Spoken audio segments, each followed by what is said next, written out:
আসসালামু আলাইকুম। Advanced learning একাডেমির পক্ষ থেকে সবাইকে জানাই আন্তরিক শুভেচ্ছা ও অভিনন্দন।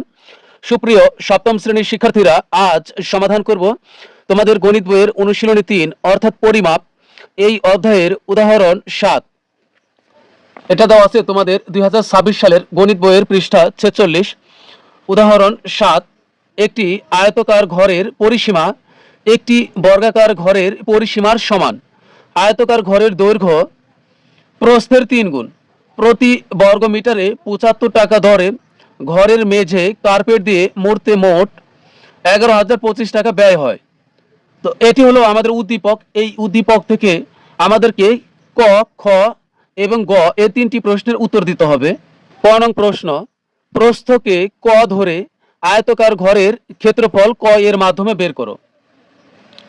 মনে করো এটি হলো একটি আয়তকার ঘর আর এটি হলো বর্গাকার ঘর। তো আমরা আয়তক্ষেত্র কি তা আমরা জানি, যার দৈর্ঘ্য হবে বড়, যেমন এটা হলো দৈর্ঘ্য, এটাও দৈর্ঘ্য, দুটি দৈর্ঘ্য একই সমান। আর এটি হলো প্রস্থ, এটিও প্রস্থ। আয়তক্ষেত্রে কি হয়, দৈর্ঘ্য দুটি বড় হয় আর প্রস্থ দুটি কি হয়, ছোট হয়। মনে করো এটি হলো একটি আয়তকার ঘর আর এটি হলো বর্গাকার ঘর। বর্গ কাকে বলে তা আমরা অবশ্যই জানি, যে চতুর্ভুজের 4টি বাহু সমান তাকে বর্গ বলা হয়। যেমন এই বাহু, এই বাহু, এই বাহু, এই বাহু, এই প্রত্যেকটি বাহুই হলো এক সমান, কোনো বাহুই বড় নয়, প্রত্যেকটা বাহুর দৈর্ঘ্য একই সমান। তাই এটি হলো বর্গ আর এটা হলো আয়ত, যার দৈর্ঘ্য দুটি হলো, এটা দৈর্ঘ্য আর এটা দৈর্ঘ্য, দৈর্ঘ্য দুটি হলো বড় এবং এক সমান আর প্রস্থ দুটি হলো ছোট এবং এক সমান। তো এরকম একটি আয়তকার ঘরের পরিসীমা বর্গাকার ঘরের পরিসীমার সমান। পরিসীমা কি? পরিসীমা হলো এই যে আমরা যদি এখান থেকে এই হাঁটা শুরু করি, এ পর্যন্ত যাব, আবার এদিকে আসব, আবার এদিকে যাব, আবার এদিকে আসব, এটাই হলো পরিসীমা। অর্থাৎ এই 4টা যে বাহু আছে, এই 4টি বাহুর যোগফল হলো পরিসীমা। মানে এই আয়তাকার ঘরের পরিসীমা আর এই বর্গাকার ঘরের পরিসীমা হলো এক সমান। অর্থাৎ এই বর্গাকার ঘরের আমরা যদি এখান থেকে এখানে যাই, আবার এখানে আসি, আবার এদিকে যাই, আবার এদিকে আসি, অর্থাৎ এই চতুর্দিকে একবার হাঁটলে এটা হবে পরিসীমা। আর এই আয়তকার ঘরের পরিসীমা আর এই বর্গাকার ঘরের পরিসীমা একই সমান। তো এটি হলো আমাদের উদ্দীপক। আর এখানে আরেকটি কথা বলা হয়েছে যে ক নং প্রশ্নে বলছেন প্রস্থকে ক ধরে আয়তকার ঘরের ক্ষেত্রফল ক এর মাধ্যমে প্রকাশ করতে বলা হয়েছে। এটি হলো একটি আয়তকার ঘর যার প্রস্থ যত হবে দৈর্ঘ্য হবে তার 3 গুণ। এটি হলো কি আমাদের উদ্দীপকে উল্লেখ করা আছে। দেখো, এই একটি আয়তকার ঘরের পরিসীমা একটি বর্গাকার ঘরের পরিসীমার সমান। আয়তকার ঘরের দৈর্ঘ্য প্রস্থের 3 গুণ, অর্থাৎ এটি এই আয়তকার ঘরের প্রস্থ যত হবে দৈর্ঘ্য হবে তার 3 গুণ। যে মনে করি আয়তকার ঘরের প্রস্থ ক মিটার, তাহলে দৈর্ঘ্য কত হবে, ক এর 3 গুণ, অর্থাৎ 3 ক মিটার। তাহলে আমরা শুরুতে ক নং প্রশ্নটি সমাধান করব। শুরুতেই 7-এর ক নং প্রশ্ন সমাধান করব আমরা। এখানে আমাদেরকে বলছে যে ক এর মাধ্যমে আয়তকার ঘরের ক্ষেত্রফল বের করতে বলছে। তাহলে আমরা ধরে নিব যে মনে করি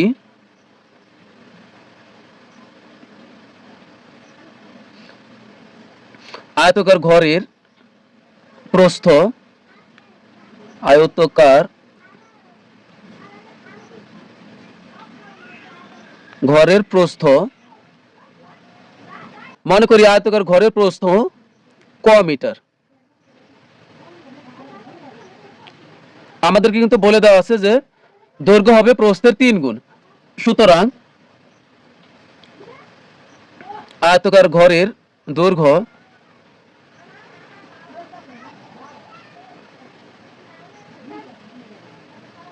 ঘরের দৈর্ঘ্য প্রস্থ যত আছে দৈর্ঘ্য হবে তার 3 গুণ। তো প্রস্থ আছে ক মিটার, তাহলে দৈর্ঘ্য হবে ক গুণন 3 মিটার, মানে প্রস্থের সাথে আমরা 3 গুণ করেছি,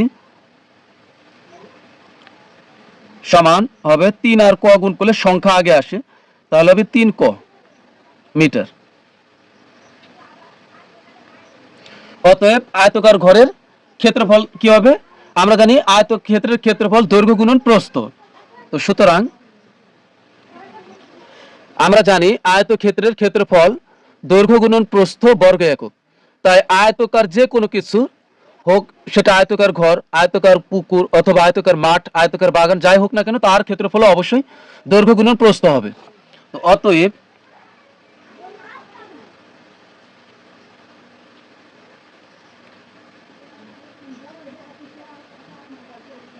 আয়তকার ঘরের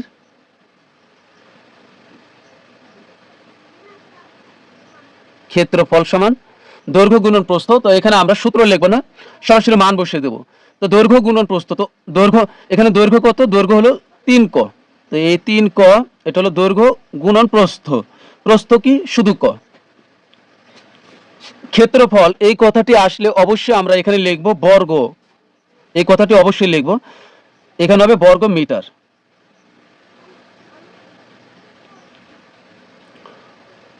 তিনের 3 আর ক গুণ করলে হবে ক স্কয়ার।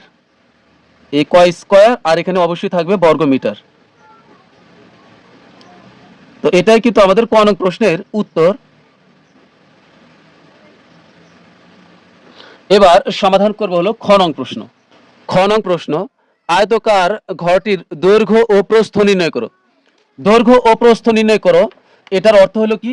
এটার অর্থ হলো আমরা এই ক নং প্রশ্নে প্রস্থ ধরেছিলাম ক কে, ক মিটার, অর্থাৎ আমাদেরকে এখানে ক এর মান বের করতে বলা হয়েছে। আর দৈর্ঘ্য বলতে এখানে আমাদেরকে 3 ক এর মান কত তা আমাদের বের করতে বলা হয়েছে। আয়তকার ঘরটির দৈর্ঘ্য ও প্রস্থ আমরা কোথায় থেকে পাবো? দেখো উদ্দীপকে এখানে উল্লেখ আছে, প্রতি বর্গ মিটারে 75 টাকা দরে ঘরের মেঝে কার্পেট দিয়ে মুড়তে মোট 11,025 টাকা ব্যয় হয়। এই যে একটি আয়তকার ঘর, দেখো এই আয়তকার ঘরের এটা হলো মেঝে, এই যে ফাঁকা জায়গা এটা হলো মেঝে। এই মেঝেটিকে কার্পেট দিয়ে প্রতি বর্গমিটার 75 টাকা দরে ঘরের এই মেঝে কার্পেট দিয়ে মুড়তে মোট 11,025 টাকা খরচ হয়। তার মানে এই যে ঘরের এই সম্পূর্ণ মেঝেটি হলো এই ঘরের ক্ষেত্রফল। আর ক্ষেত্রফলের ভিতরে কি কি লুকায়িত থাকে? আয়তকার ক্ষেত্রফলের ভিতরে কিন্তু দৈর্ঘ্য আর প্রস্থের গুণফল কিন্তু লুকায়িত থাকে। তাহলে আমরা এখানে যদি এই ক্ষেত্রফল বের করতে পারি, এই ক্ষেত্রফলের ভিতরেই কিন্তু ক আর 3 ক আছে। ক্ষেত্রফলের ভিতরেই কিন্তু ক্ষেত্রফলের ভিতরে কিন্তু ক আর 3 ক এর গুণফল আছে। তাহলে আমরা যদি এই আয়তকার ঘরের ক্ষেত্রফল বের করতে পারি, তাহলেই ওইখান থেকে আমরা ক এবং 3 ক এর মান বের করতে পারবো, অর্থাৎ দৈর্ঘ্য আর প্রস্থের মান আমরা বের করতে পারবো। তাহলে আমরা এখানে কথাটিকে সাজাবো।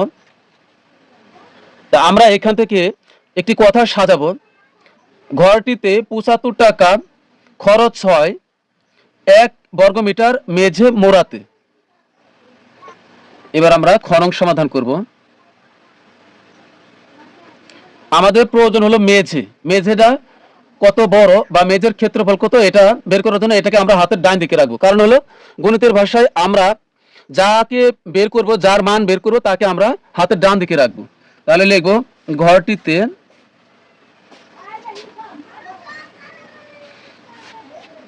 75 টাকা খরচ হয়,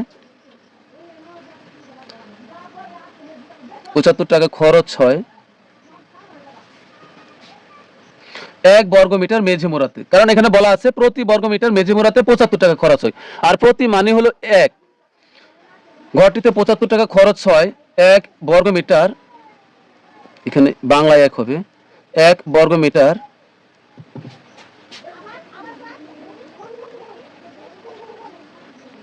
মেঝে মোড়াতে।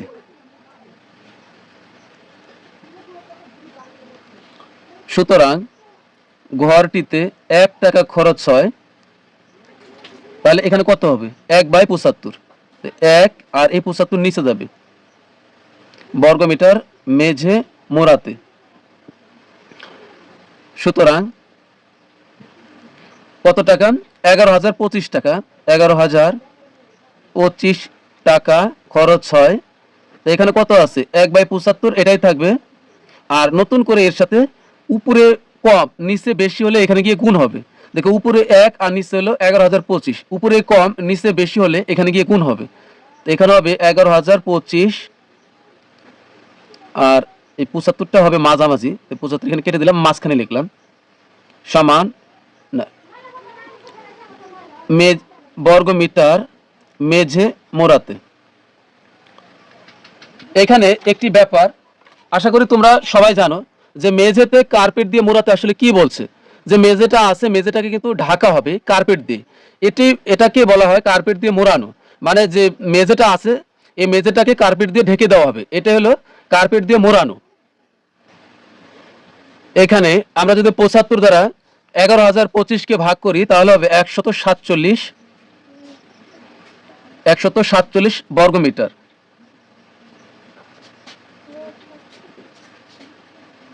তার মানে এই 147 হলো আয়তকার ঘরের মেঝের ক্ষেত্রফল।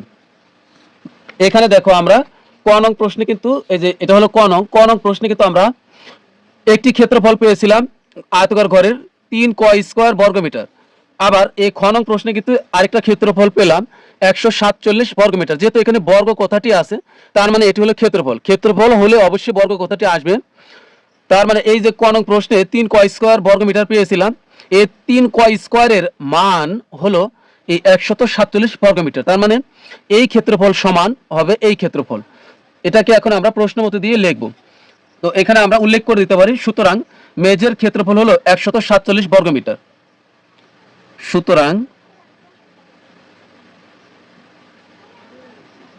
যেহেতু এই সম্পূর্ণ মেঝেটি কার্পেট দিয়ে মোড়াতে 11,025 টাকা খরচ হয়, তার মানে এই সম্পূর্ণ মেঝেটি হলো 147 বর্গমিটার, আর এটি হলো এই আয়তকার ঘরের মেঝের ক্ষেত্রফল। সুতরাং মেঝেটির ক্ষেত্রফল 147 বর্গমিটার। সুতরাং মেঝের ক্ষেত্রফল 147 বর্গ মিটার, আর এটা হবে কি 147 বর্গ মিটার মেঝে মোড়াতে।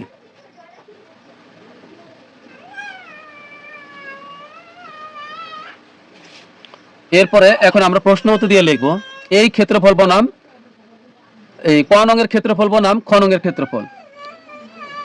প্রশ্ন মতে 3 ক স্কয়ার সমান হবে 147। এখানে কিন্তু কিছুই লেখার প্রয়োজন নাই, বা ক স্কয়ারের সাথে কিন্তু 3 গুণ অবস্থায় আছে, তো গুণের কোনো কিছু ওই পাশে পাঠালে নিচে চলে যাবে। আমরা ক স্কয়ার রেখে দিলাম, এখানে আছে কত 147, আর নিচে চলে যাবে ক, বা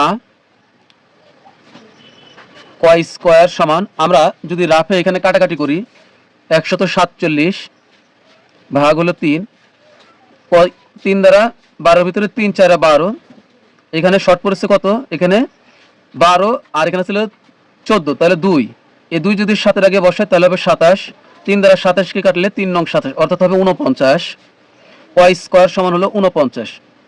এখন এখানে কিন্তু আমাদের ক এর উপর স্কয়ারের প্রয়োজন নাই, আমরা এখানে ক এর মান বের করব, কারণ ক কে আমরা প্রস্থ ধরেছিলাম, স্কয়ার আমরা উঠাই দিব।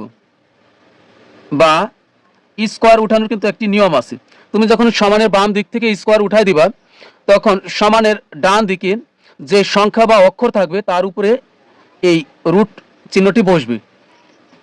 সুতরাং ক সমান কত হবে, ক সমান হবে, আমরা 49 কে যদি রুট করি তাহলে হবে 7, 49 কে রুট করলে হবে 7। তুমি ক্যালকুলেটরে দেখবে এভাবে রুট লিখে 49 লিখে যদি তুমি সমান দাও তাহলে কিন্তু 7 আসবে। তার মানে হচ্ছে কর মান হলো এখানে 7, অর্থাৎ এটা হলো 7 মিটার। সুতরাং ঘরটির প্রস্থ ক আমরা ধরেছিলাম, এই ঘরের প্রস্থকে কিন্তু আমরা ক ধরেছিলাম। সুতরাং ঘরটির প্রস্থ আমাদেরকে বলছে ঘরটির প্রস্থ, সুতরাং ঘরটির প্রস্থ সমান হলো 7 মিটার।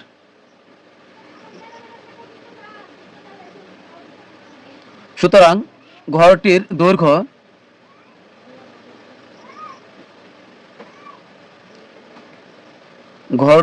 হবে প্রস্থের 3 গুণ। তো আমরা ঘরটির দৈর্ঘ্য কত ধরেছিলাম, 3 ক মিটার ধরেছিলাম। দেখো ক নং এ আমরা ঘরের প্রস্থ ক নং প্রশ্নে আমরা আয়তকার ঘরের দৈর্ঘ্য ধরেছিলাম 3 ক মিটার, এই যে 3 ক মিটার, এখানে এ 3 এর 3 আর ক কিন্তু গুণ অবস্থা আছে, গুণ দিলাম, আর 3 এর ক এর মান কত, ক এর মান হলো 7, এই 7 বসাইলাম, এত মিটার, 3 আর 7 গুণ করলে 3 7 21 মিটার। তাহলে এটাই কিন্তু আমাদের হচ্ছে, এটা হলো আমাদের প্রস্থ আর এটা হলো দৈর্ঘ্য 21 মিটার। তাই উত্তর হবে আমাদের আয়তাকার ঘরের দৈর্ঘ্য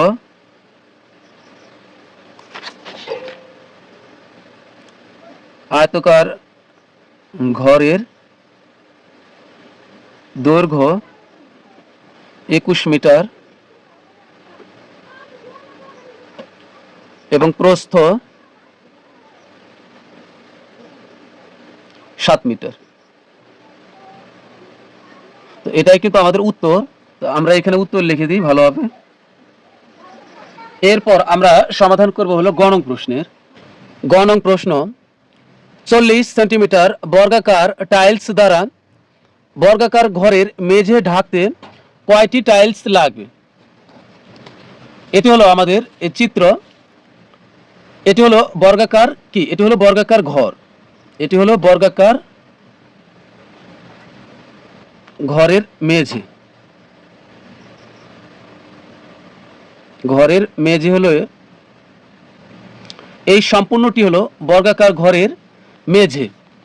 এখন 40 সেন্টিমিটার বর্গাকার টাইলস দ্বারা একটি টাইলস হবে এরকম, যার এদিকে যত হবে এদিকেও তত, এদিকেও ঠিক তত, এদিকেও ঠিক তত। এটা কত হবে? 40 সেন্টিমিটার বর্গাকার, মানে সব দিকেই সমান, এজন্য এটি বর্গাকার। এরকম 40 সেন্টিমিটার বর্গাকার কয়টি টাইলস লাগবে এই বর্গাকার এই সম্পূর্ণ মেঝেটি ঢাকতে? অর্থাৎ আমরা যদি এই টাইলস এভাবে বসাই, কতগুলো টাইলস লাগবে এই টাইলসের সংখ্যায় বের করতে হবে আমাদের এই গ নং প্রশ্নে। কয়টি টাইলস লাগবে এই বর্গাকার ঘরের মেঝে ঢাকতে? এটার পূর্ব শর্ত হলো আমাদের প্রথমে বের করতে হবে এই বর্গাকার ঘরের মেঝের ক্ষেত্রফল কত, এটা বের করতে হবে। আর ঘরের মেঝের ক্ষেত্রফল বের করার পর আমাদেরকে এখানে দেখো এই 40 সেন্টিমিটার আছে, এই সেন্টিমিটারকে আমাদের মিটারে রূপান্তর করতে হবে। এই বর্গাকার ঘরের মেঝের ক্ষেত্রফল বের করতে হলে আমাদের লাগবে এই বর্গাকার ঘরের এই দৈর্ঘ্য কত তা আমাদের লাগবে। তো আমরা জানি, কারণ আমরা জানি বর্গাকার ঘরের ক্ষেত্রফল হলো দৈর্ঘ্য গুণন দৈর্ঘ্য। আমরা জানি বর্গাকার ক্ষেত্রের ক্ষেত্রফল বা বর্গাকার ঘরের ক্ষেত্রফল হলো দৈর্ঘ্য গুণন দৈর্ঘ্য বর্গ একক। অর্থাৎ একটি দৈর্ঘ্য বের করলেই আমরা পেয়ে যাব যে বর্গাকার ঘরের ক্ষেত্রফল কত, কারণ দৈর্ঘ্য গুণন দৈর্ঘ্য দুটি একই হবে। আর এখানে কিন্তু উদ্দীপকে আমাদের বর্গাকার ঘরের দৈর্ঘ্য বা প্রস্থ সরাসরি কোনো উল্লেখ নাই, শুধুমাত্র এতটুক উল্লেখ আছে আমাদের উদ্দীপকে। আমাদের উদ্দীপকে উল্লেখ আছে একটি আয়তাকার ঘরের পরিসীমা একটি বর্গাকার ঘরের পরিসীমার সমান।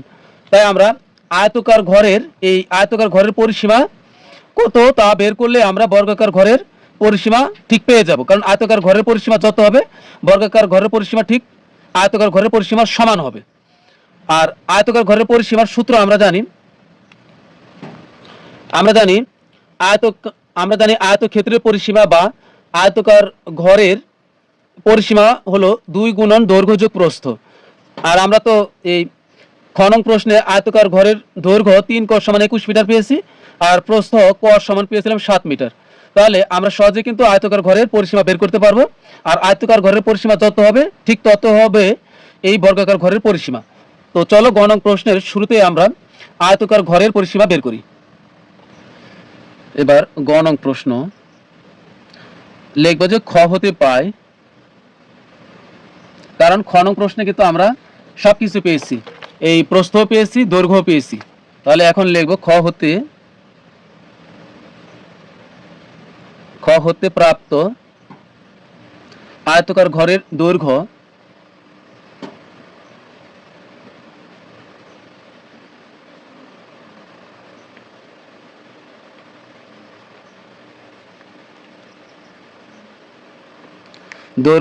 সমান হলো 21 মিটার এবং আয়তাকার ঘরের প্রস্থ সমান হলো 7 মিটার। সুতরাং আয়তাকার ঘরের পরিসীমা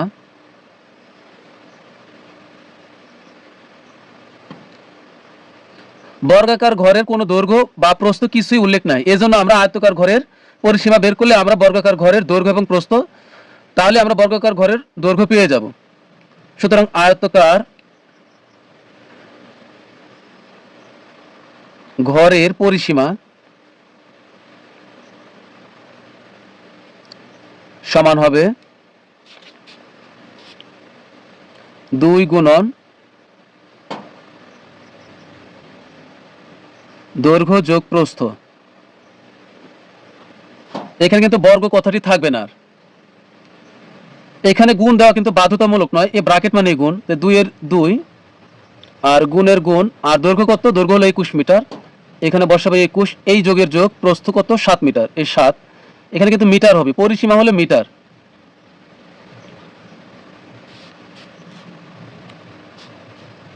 এরপরে আমরা এখানে 2 এর 2, এই গুণের গুণ, 21 আর 7 যোগ করলে হবে 28, আর এখানে হবে মিটার, সমান 28 দ্বিগুণ হবে 56 মিটার।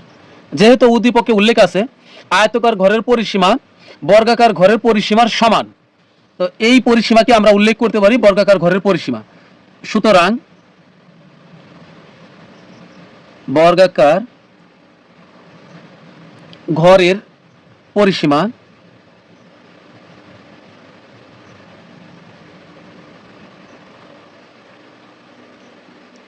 অর্থাৎ আয়তাকার ঘরের পরিসীমা যেহেতু 56, সুতরাং বর্গাকার ঘরের পরিসীমাও 56 হবে, পরিসীমা সমান 56 মিটার। তাহলে এখানে আমরা এই 56কে, যেহেতু এই বর্গাকার ঘরের ক্ষেত্রফল, যেহেতু এই বর্গাকার ঘরের বাহু কয়টা, 4টা, তাহলে এই 56কে আমরা 4 দ্বারা ভাগ করলে এই প্রত্যেক বাহু কত করে হবে তা আমরা পেয়ে যাব। সুতরাং বর্গাকার ঘরের পরিসীমা 56 মিটার, তাহলে বর্গাকার ঘরের বাহুর দৈর্ঘ্য,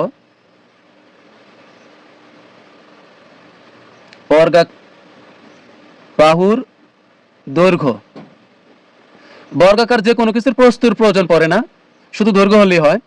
তাহলে এখানে হচ্ছে বাহুর দৈর্ঘ্য কত হবে, এই 56, বাহু কয়টি, 4টি, তা 4 দ্বারা আমরা ভাগ করব, এখানে কিন্তু তাহলে মিটার হবে, 4 14 কত, 56, এখানে হবে 14 মিটার। তার মানে এখানে সবগুলোই 14 করে হবে, এটা হবে 14 মিটার, এটাও 14 মিটার, এটাও 14 মিটার, কারণ বর্গের সব বাহু সমান, এটাও 14 মিটার। আর আমরা জানি বর্গক্ষেত্রের ক্ষেত্রফল হলো কি, বর্গক্ষেত্রের ক্ষেত্রফল হলো দৈর্ঘ্য গুণন দৈর্ঘ্য একক বা দৈর্ঘ্য স্কয়ার, বর্গ একক। তো এখন আমরা লিখব যে সুতরাং বর্গাকার ঘরের মেঝের ক্ষেত্রফল, সুতরাং বর্গাকার ঘরের মেঝের ক্ষেত্রফল হবে এই 14 গুণন 14, 14 গুণন 14, আর ক্ষেত্রফল হলে অবশ্যই বর্গ, এই কথাটি আমরা যুক্ত করে দিব, এখানে হবে বর্গ মিটার, কারণ দৈর্ঘ্য গুণন দৈর্ঘ্য, তাহলে প্রত্যেকটা দৈর্ঘ্য তো 14 করে আসছে, তাহলে 14 গুণন 14, 14 আর 14 গুণ করলে হবে 196 বর্গ মিটার। আমরা মেঝের ক্ষেত্রফল পেলাম। এখন একটি ব্যাপার খালি বাকি আছে, এখানে দেখো এই টাইলসটা দেওয়া আছে, এই সেন্টিমিটারে আছে, আমাদের এই টাইলসের ক্ষেত্রফল লাগবে। তো টাইলসের ক্ষেত্রফল বের করার প্রথম শর্ত হলো, এখানে দেখো টাইলসটি দেওয়া আছে হলো এই সেন্টিমিটারে, কিন্তু আমরা ঘরের মেঝের ক্ষেত্রফল পেলাম বর্গ মিটারে, সেন্টিমিটারের সাথে বর্গ মিটারের কখনো সম্পর্ক হতে পারে না, এই জন্য আমরা 41 সেন্টিমিটারকে আমরা বর্গ মিটারে পরিবর্তন করব। তাহলে সেটা কিভাবে করব, এখানে আমরা জানি 100 সেন্টিমিটার হলো 1 মিটার, তাহলে এই 40 সেন্টিমিটারকে আমরা 100 দ্বারা ভাগ করব, তাহলে কিন্তু এই 40 সেন্টিমিটার হয়ে যাবে মিটার, আর মিটার থেকে আমরা পরবর্তীতে চলে যাব বর্গ মিটারে। তো এখানে লিখব যে একটি বর্গাকার টাইলসের দৈর্ঘ্য, এখানে আমরা লিখব একটি বর্গাকার টাইলসের দৈর্ঘ্য বা বর্গাকার টাইলসের দৈর্ঘ্য, এটা লিখলে হবে একটি বর্গাকার টাইলস, বর্গাকার টাইলস এর দৈর্ঘ্য, টাইলসের দৈর্ঘ্য কত, 40 সেন্টিমিটার, সেন্টিমিটারকে আমরা মিটার বানাবো প্রথমে, কারণ সেন্টিমিটার থেকে সরাসরি আমরা বর্গ মিটারে যাব না, সেন্টিমিটার থেকে প্রথমে মিটারে যাব। এই 40কে আমরা ভাগ করব 100 দ্বারা, 100 দ্বারা যেহেতু ভাগ করছি, 100 দ্বারা কেন ভাগ করব, কারণ হলো 100 সেন্টিমিটার হলো 1 মিটার। তো 100 দ্বারা ভাগ করছি, তাহলে এখানে হয়ে যাবে এখন মিটার।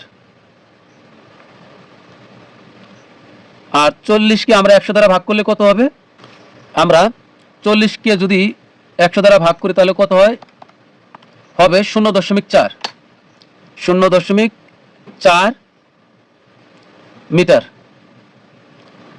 যেহেতু আমরা মেজের ক্ষেত্রফল বের করেছি, যেহেতু আমরা এই মেজের ক্ষেত্রফল বের করেছি 196 বর্গমিটার, তাহলে এই টাইলসের ও তাহলে আমাদের এই টাইলসেরও ক্ষেত্রফল বের করতে হবে। তো ক্ষেত্রফল, টাইলসের ক্ষেত্রফল বের করবো আমরা কিভাবে, কারণ টাইলসটি হলো বর্গাকার। তো বর্গাকার কোনো কিছুর ক্ষেত্রফল বের করার নিয়ম হলো একটি বাহুর দৈর্ঘ্য যত পাওয়া যাবে ঠিক 2টা তত গুণ করলে হবে, অর্থাৎ 0.4 গুণন 0.4, এই 2টা গুণ করলে আমরা বর্গাকার টাইলসের ক্ষেত্রফল পেয়ে যাব। তাহলে বর্গাকার, সুতরাং একটি বর্গাকার টাইলসের ক্ষেত্রফল, এটা পেলাম কি, একটি বর্গাকার টাইলসের দৈর্ঘ্য। সুতরাং একটি বর্গাকার টাইলসের ক্ষেত্রফল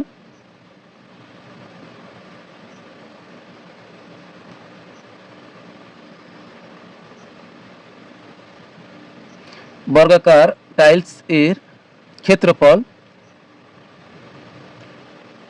সমান হবে, বর্গক্ষেত্রের ক্ষেত্রফল হলো দৈর্ঘ্য গুণন দৈর্ঘ্য, মানে একই জিনিস দুইবার গুণ করতে হবে। তার মানে এই টাইলসের দৈর্ঘ্য কত, 0.4 গুণন 0.4। যেহেতু ক্ষেত্রফল কথাটি উল্লেখ করেছি, তাহলে এখানে হবে বর্গ মিটার, কারণ এখানে মিটার, তাহলে এখানে বর্গ মিটার। এখানে গুণ করলে কত হবে, গুণ করলে হবে 0, এই 0 0 হবে, আর 4 13 হবে 16, 0.16 বর্গ মিটার। তাহলে আমাদের মোট টাইলস লাগবে কত, অতএব বর্গাকার ঘরের মেঝে ঢাকতে টাইলসের প্রয়োজন হবে, আমরা বর্গাকার মেঝের ক্ষেত্রফল কত পেয়েছিলাম, 196 বর্গমিটার। এটাকে ভাগ করব এই যে একটি বর্গাকার টাইলসের ক্ষেত্রফল দ্বারা ভাগ করব, অর্থাৎ মেঝের ক্ষেত্রফলকে আমরা টাইলসের ক্ষেত্রফল দ্বারা ভাগ করলেই কয়টি টাইলস লাগবে তা আমরা পেয়ে যাব। তো লিখবো যে অতএব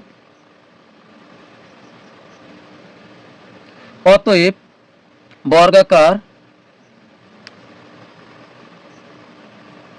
ঘরের মেঝে ঢাকতে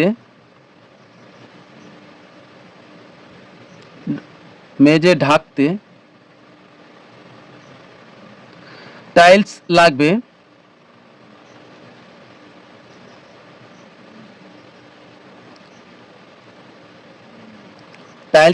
এটা আমরা নিচে দিয়ে দিলাম, সমস্যা নেই। এখানে হচ্ছে ক্ষেত্রফল কত, 196 মেজের ক্ষেত্রফল ভাগ হবে টাইলসের ক্ষেত্রফল 0.16, এখানে কিন্তু হবে টি, যেহেতু কত টি টাইলস, তাহলে এখানে হবে টি। তো এখানে সমান সমান আমরা ভাগ করব 196কে, 196 ভাগ হবে 0.16, তাহলে হবে 1225টি, 1225টি টাইলস লাগবে, 25টি। এটাই হলো আমাদের গ নং প্রশ্নের উত্তর। তো মোট কত হলো, এখানে আমাদের লাগবে মেজের ক্ষেত্রফল, বর্গাকার মেজের ক্ষেত্রফল, আর লাগবে হলো টাইলসের ক্ষেত্রফল। মেজের ক্ষেত্রফলকে আমরা টাইলসের ক্ষেত্রফল দ্বারা ভাগ করলে আমরা পেয়ে যাব যে মোট কতটি টাইলস লাগবে মেঝেটি ঢাকতে। তো প্রিয় শিক্ষার্থীরা, আজকের মতো আমাদের ক্লাস এখানে শেষ। সবাই ভালো থাকবে, সুস্থ থাকবে, আল্লাহ হাফেজ।